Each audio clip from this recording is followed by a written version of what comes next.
Je kubabwira ngo ni muhumure. Ni muhumure. Hari igitero Satani mbona yahagurukije kuko ndashaka kwibwirira ku bantu bubatse ingo, ku bantu bubatse. Hari message Imana yantumye ku buzima bwanyu. Hari igitero cyahagurutse hagati muri uwo mwuka Satani yohereje. Ndi gusenga nabajije Imana ndavuga Mana ko uyu mwuka uhagurutse. Inshuti bakunzi Mpambanyayo TV twongeye kubasuhuza amahoro y'Imana abane namwe aho muri waburwaye waburi mu bihe bitameze neza. Turagira ngo tukubwire ngo Yesu arashoboye. Ibiryo ubona wabuze inzira muri Yesu biremera, bidashobokera abana b'abantu muri Yesu Kristo birashoboka. Nkuko mubibona rero Yesu ashimwe cyane. Reka mbasuhuza mwese ngira ni Shalom. Nishimira abashyitsi bagiye kumbona ku Mpamba TV. N'ubwa mbere mpageze kwezi ku Mpamba TV, ariko ndanezerewe kuba munsuye cyangwa se tugiye kuganira. Imana ibahe umugisha. Amen. Nagira ngo rero mbwire abantu munkurikira kuri Ndayisenga TV mumenye ko tubonye abavandimwe bo ku Mpamba TV. Ndayisenga Impamba urumva ko ari ibintu bidasanzwe. Ndabanezerewe, nari maze iminsi ndi mu biterane nkuko mwabirebaga kuri Ndayisenga TV, ariko uyu munsi ngiriwe amahirwe yo kugira ngo tuganire kandi nganire namwe kuri iyi miyoboro yombi kugira ngo turushirizweho kugirirwa neza n'Imana mu byo dukora cyangwa se mu byo tugiye gukora. Amazina rero ni Ndayisenga John, umushumba. Ndashimira Imana muri byose ko Imana iri mu ruhande rwacu. Nanezerewe nshuti yanjye. Umunsi mfite umunezero udasanzwe kubw'ibyo Imana iri kugenda ikora, inkoresha ngenda nibonera ubuntu bw'Imana. Mba numva umuriro watse. Haleluya. Ariko ubundi pase mu by'ukuri ugifite uyu mwanya wenda utari winjira mu jambo, reka du profite niko twabyita. Ubundi sindakona urakaye. Wagize umwaka cyangwa se wagize amahirwe make, sinzi uko nabyita. Icyari kukunyereka nibura guhera 2010 guhera 2016 guhera 2016 na 18 9 na 20 kugeza wenda nka 2020 cyari nko kukunyereka mu myaka nk'ine. No ntabwo wari kumbona seka. No nanjye icyo gihe nabaga ndakaye gusa. Ntabwo wari mu yandi magambo Imana ijya inyuranye ibihe. Yego. Amen. Yego. Urakoze cyane ati wari kukunyereka icyo gihe byabaga byitwaye gute mu by'ukuri? Tumye tuhinjira nawe. Nari mfite umubabaro n'agahinda ubahandi kubwira abantu bo bari kuri channel zombi. Ndatekereza ko n'abantu bari kuri Ndayisenga TV usibye kubwiriza ntabwo baramenya ubuhamya bwanjye bwimbitse kugira ngo bamenye John West ko twagiye tubonana mu biterane bitandukanye, mu matorero atandukanye no ku rusengero iwacu. Ndi kwimikirwa ubupastori, ndi guhabwa inkoni y'ubushumba, ariko ntabwo bigeze bamenya ubuhamya nyirizina John ninde nuwahe. Ariko ndi kubitegura kuko ubuhamya bwanjye mbutanga amasaha agera kuri 6 y'ibigendanye n'umubabaro wanjye cyase urugendo rw'ubuzima, ariko nzabigirira umwanya. Ariko hagati muri ibyo icyo gihe nabaga mbabaye mfite ibyambabaje, ndibuze kubivugaho akantu gatoya, ariko ndashimira Imana ko inyuranye ibihe. Ahubwo n'ubu ndi oya umeze neza pe, umeze neza. Ndashimira Imana n'ubwimana. Nanashaka kubwira ntaranasenga mbwire umuntu ukomerewe, umuntu uri mu kigeragezo icyo ari cyo cyose, umuntu uri mu rwango rukomeye, umuntu kuri zaho ufashweho ijambo, mubwire ijambo ryonyine rimwe gusa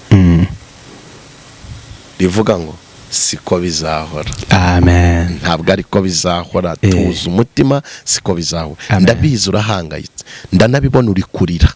Kubera ikigeragezo urimo. Ariko nagira ngo nkubwire, ntabwo ariko bizahora, kuko mu ijuru hari Imana ihindura amateka. Mu ijuru hari Imana ihindura ibyanze guhinduka. Mu ijuru hari Imana ibasha gufata umuntu wari uri mu kigeragezo ikamuha ubundi buzima. Washa gufata umuntu wari ubabaye, urakaye, urira, yego, agaseka. Amen. Amen. Ndababwiye ngo nimuhumure. Amen. Data wa twese uri mu ijuru, umwami w'amahoro, Imana ivuga bikaba, wategeka bigakomera. Ndagushimiye kubw'uyu munsi waturinze mu gihe cyatambutse ndetse no muri aka kanya. None tugirira amahirwe yo kongera kuba turi bazima. Icyubahiro n'ikibi cyawe si ku bwacu, kuko inshuti zacu zarapfuye, izindi zirababaye, ariko twe turi bazima. Ubihererwe icyubahiro Jesus. Mana, tubabariraho tutatunganye, kuko ijambo ritubwira ngo icyaha gisa nacyo bidutandukanya nawe. Uraho Satani yadutwaje igitugu akadukura mu buntu bwawe. Utubabarire mwana. Muri aka kanya tugiye kuganira ku ijambo ryawe. Reka ryururutse imitima yacu, reka ridukure ku rufatiro rumwe ridushire ku rundi rufatiro. Reka ridukure hisoni n'igisuzuguriro. Reka iri jambo ry'Imana hagira abantu rikiza uburwayi, hagira abantu ryongera kurema icyizere cyo kubaho. Kandi reka iri jambo rigira umuntu ryinjira mu mutima, areka icyaha n'igisa nacyo, nawe aze mu mukumbi w'abana bawe. Urakoze kubw'uyu munsi. Abarwayi bakize, abababaye ubahumurize, mu izina ry'Umwami wacu Yesu Kristo. Amen. Amen. Amen. Ndanezerewe n'ukuri, kandi ndanezerewe. Amen. Ndanezerewe, nakiriye umunezero muri jye ku bwamwebwe mudukurikira umunsi ku munsi. Nanashimira umuntu wamaze gukora subscribe, n'abantu bakunda gukora share, n'abandika comment. Mubyo mubikora mubikunze, no kudutera inkunga mudushyigikira, kandi natwe tuzi neza yuko icyo mubiba muzagisarura, ndetse n'abana banyu bazabisarura, ndabyizeye. Reka tubabwire ko abana ari n'uburyo bw'ivugabutumwa. Amen. Ni n'uburyo bw'ivugabutumwa. Hari umuririmbyi yarimye ngo nubwo utarizi gushomoka, hamya gusa ko Yesu akiza. Ko Yesu akiza. Iyo uhereje umuntu rero iyi link, ntago mu by'ukuri ntiwagiriye amahirwe yo kuza ngo ugere hano imbere kuri kamera, ariko byibuze kimwe gusa wabashije kubona iyi link yisangiza ku bantu bawe, kuko urimo urakora ivugabutumwa kandi ryiza kandi ritagusabye. Reka tuje tunabwira n'abantu by'ukuri bamenye uburyo ki bwo gukoresha ibintu byabatunze umurimo w'Imana. Telefone yawe, smartphone, wayikoresha ivugabutumwa kandi bitagusabye kuvuga. Nabiboneyemo igitangaza ndetse no gukorera Imana. Abantu bambonye gutya ndi kuri Ndayisenga TV, havaho umuntu umwe arankunda. Muri uko kunkunda afata link ayoherereza umushumba umwe w'inshuti ye. Umushumba abonye ndi kubwiriza, arebye iby'Imana iri kunkoresha, arangije arampamagara, arambwira ngo ndashaka ko wadusura mu iteranire wacu, mu rusengero rwacu. Imana ishimwe cyane. Rero nagira ngo nkubwire uku kuntu dukorera Imana. Tuyikorera mu buryo butandukanye. Harimo abafite impano zo kuririmba, hari bafite impano zo kubwiriza ubutumwa, hari n'abafite impano zo kubona abavuga butumwa beza bakabatumira. Wakwibaza ngo kubera iki mvuze ngo abavuga butumwa beza? Nawe ni nkuko wabyibaza. Hari abo batumira, hari n'abo badatumira. Kubera iki? Igihe kiba kitaragera kugira ngo ukunde utumirwe. Ariko nagira ngo nkubwire, ubu butumwa tuvuga buturokora mu buryo bumwe ndetse n'ubundi, buduhumuriza mu buryo bumwe ndetse n'ubundi. Ariko ndibaza niba wahumurijwe, kuki utahereza na mugenzi wawe ngo ahumurizwe? Imana ishimwe cyane. Muhumure, mu ijuru hari Imana kandi icisha inzira aho zitari, ikora mu buryo butandukanye. Mugisha w'Imana ubabeho. Abantu bo ku Mpamba TV, nagira ngo mbabwire ngo ndabakunze, kandi namwe ubwanyu mukundane. Nkunda kubwira abantu ngo mukundane. Nagira ngo rero abantu bo muri kuri Ndayisenga TV mujye no ku Mpamba TV mukundane. Nabonye Imana ibasha guhuza abantu mu buryo bumwe n'ubundi. Ikindi cya kabiri, ntabwo Imana izigera imanuka ngo uyirebe. Imana tuyirebera mu bantu duhura nabo, tuyirebera mu byo yaremye, tubirebera mu mirimo yayo igenda ikora, tukavuga ngo iyi ni Imana. Haleluya. Kandi nagira ngo nkubwire, muri aka kanya umuntu utagufitiye umumaro yakugirira umumaro ejo. Mukundane. Mukundane nk'uko ijambo ry'Imana ribivuga, bakanongeraho ngo mukunde n'abanzi banyu. Ndumva nifuza ngo dusome ijambo ry'Imana. Nitumara gusoma ijambo ry'Imana turiganireho gatoya. Uyu munsi nje kubabwira ngo nimuhumure. Nimuhumure. Hari igitero Satani mbona yahagurukije, kuko ndashaka kwibwirira ku bantu bubatse ingo. Nje kubabwira ngo nimuhumure. Nimuhumure. Hari igitero Satani mbona yahagurukije, kuko ndashaka kwibwirira ku bantu bubatse ingo, ku bantu bubatse, kiri kurwanya ingo. Abazubatse bagatandukana, bagasenya, kandi bapfuye ibintu bidafatika. Usibye ko nibifatika bidakwiriye gutanya abantu, ahubwo nibyo bifatika bikwiye guhindurwa kugira ngo abantu badatana.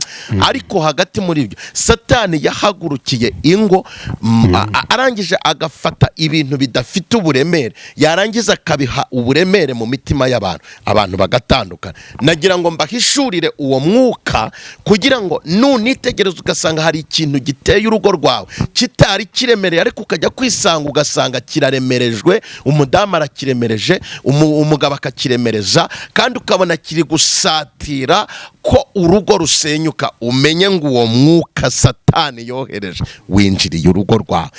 Wakora iki? Hagati muri icyo nubibona uzakomere, kandi wambara imbaraga zo gusenga, kuko iyo usenze ibyananiwe amafaranga, ibyananiwe imiryango, ariko isengesho ntabwo rijya rinanirwa. Nagira ngo nkubwire ngo humura, kuko Yesu yaratuneshereje, kandi yiteguye kumanura amagambo y'ihumure kugira ngo ahumurize umutima wawe.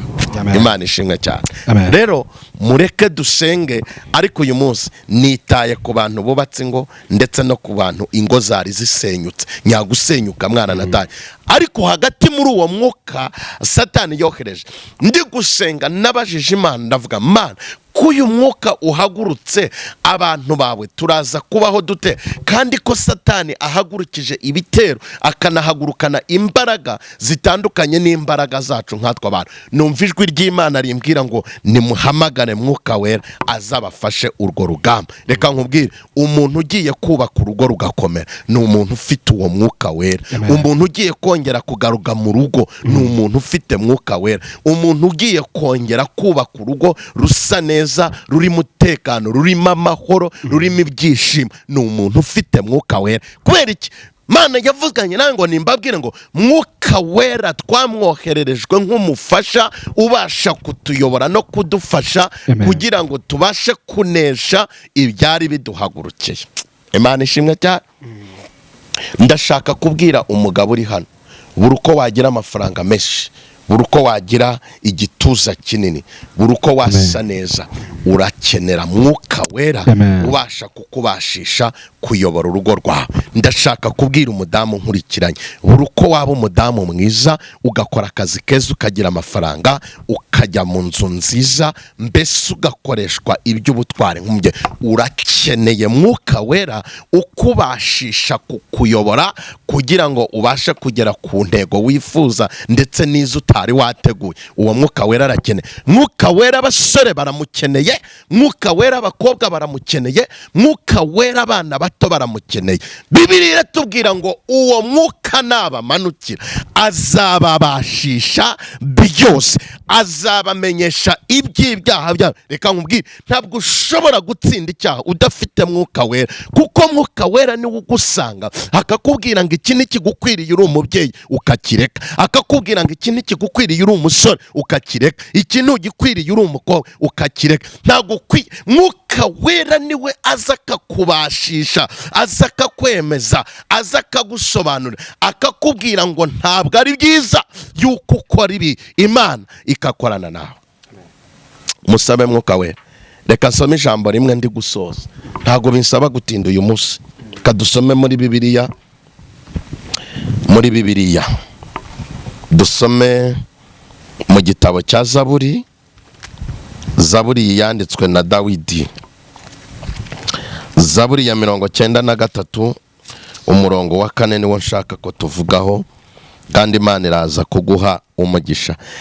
Reka dusome mu izina rya Yesu. Bibiliya iranditse muri Zaburi ya 93 umurongo wa 4, haravuga ngo amajwi y'amazi menshi, umuraba ukomeye w'inyanja, Uwiteka uri hejuru abirusha imbaraga. Imana ishimwe cyane. Amen. Imbazwe. Reka mbanze mpumurize abantu mbabwira ngo nimuhumure, Yesu aracyari ku ngoma. Hari igihe ugera mu kigeragezo kikaza kigafata umutima wawe, kikaza kikagusenyera ubuzima bwawe bwite, kikaza kikagusenyera urugo, kikaza kikagusenyera akazi. Ugera mu kigeragezo kikaza umutima ugahangayika. Ndashaka kukumenyesha aya magambo.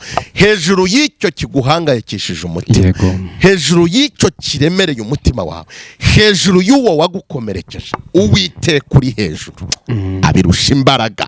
Hejuru y'ibikubabaza, hejuru y'ibigusenyera, hejuru y'ibigutwaza igitugu, Uwiteka ari hejuru abirusha imbaraga.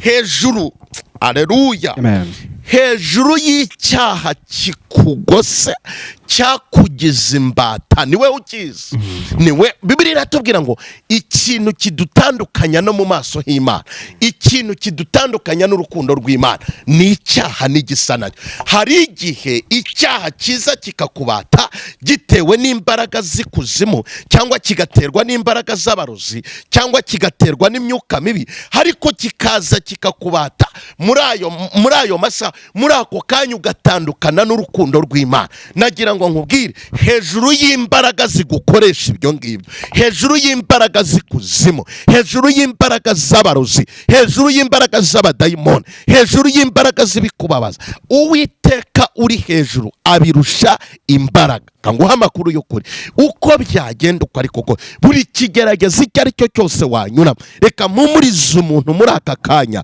waba warambaye umutima wo kutagira imbabazi. Ndashaka kuguha amakuru. Waba unkurikiranye uri kuri Ndayisenga TV, waba unkurikiranye uri ku Mpamba TV, Imana ishimwe cyane. Ndakwifuriza gutunga umutima w'imbabazi. Reka nkubwire, iyo wamaze kwakira imbabazi muri wowe, ubasha no gutanga imbabazi. Iyo wamaze gutanga imbabazi, umutima uracya. Nuza kwisanga urasanga ikintu kikubabaza ni umuntu wakubabaje. Igituma uhora ubabaye nuko wanze kumubabarira.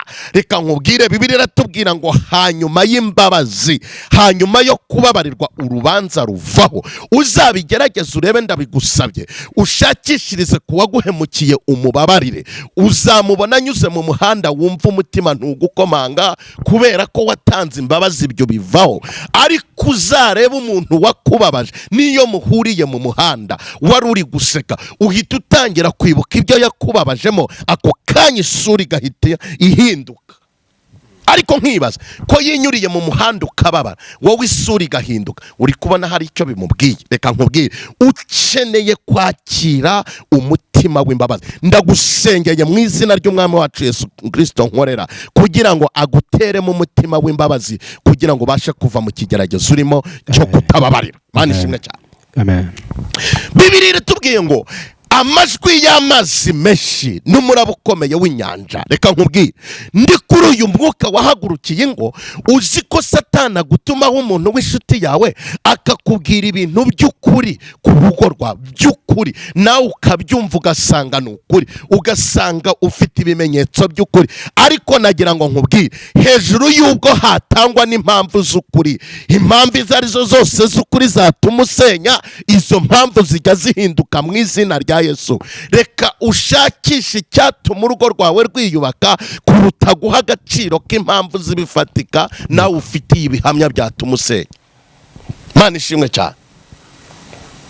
Hejuru y'amajwi menshi hari igihe ugera mu kigeragezo ukumva amajwi menshi, bamwe bakakubwira ngo ntuzagerayo, abandi bakakubwira ngo ntabwo tubyumva, abandi bakakubwira ngo ntabwo bifatika, abandi bakakubwira ngo ntabwo bibaho. Ariko nagira ngo nguhe amakuru y'ukuri, humura, mu ijuru hari Imana ihindura amateka, mu ijuru hari Imana itanga ubushobozi. Bibiliya iratubwira ngo hejuru y'amajwi menshi y'uruhurirane, abakubwira ngo nta kigenda, abakubwira ngo uzapfura umukene, abakubwira ngo ntuzongera gukundwa, abakubwira ngo ubukwe bwawe zahora bupfa, abakubwira ngo ntabwo uzongera kwemerwa, hejuru y'amajwi menshi n'umuraba ukomeye w'inyanja hari igihe ibintu bihagurukira ubuzima bwawe ukabona biri gusuma.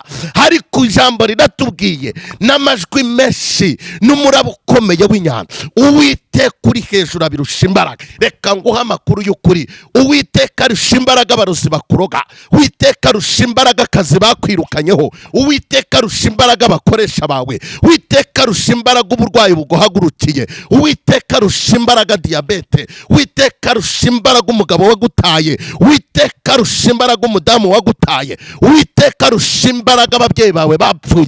Hejuru y'amajwi menshi n'umuraba ukomeye w'inyanja Uwiteka uri hejuru abirusha imbaraga,